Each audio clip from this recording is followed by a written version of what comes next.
পাকিস্তানের কাশ্মীর সীমান্তে বাজছে যুদ্ধের দামামা। এরই মধ্যে পরিবারকে নিরাপদে রাখতে প্রস্তুতি নিতে শুরু করেছে সীমান্তবর্তী গ্রামগুলোর বাসিন্দারা। তৈরি করছে বাংকার।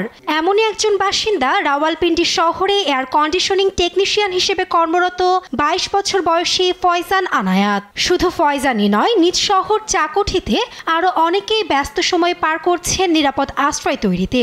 যুদ্ধ বাদলে যেখানে আশ্রয় নিবে পরিবারের সদস্যরা।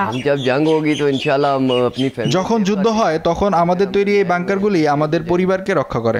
আমরা সেনাবাহিনীর সঙ্গে আছি এবং আমাদের পরিবার এখানে নিরাপদ।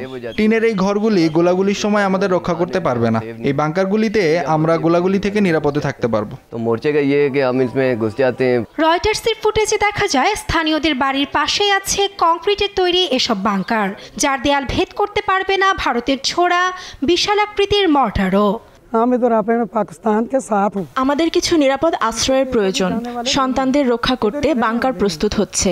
আমরা পাকিস্তান সেনাবাহিনীর পাশে আছি। শিশু, বৃদ্ধ, পুরুষ, নারীরা সবাই এখানেই আছেন।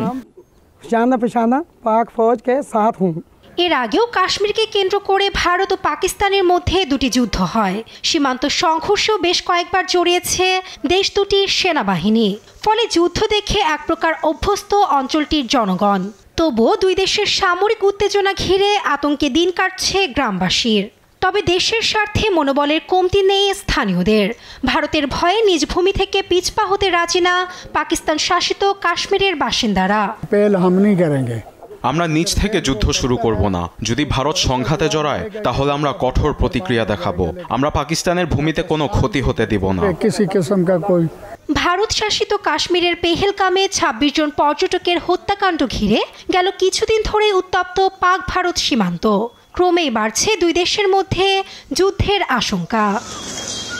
নাসরিন আক্তার, নিউজ ডেস্ক, দেশ টিভি।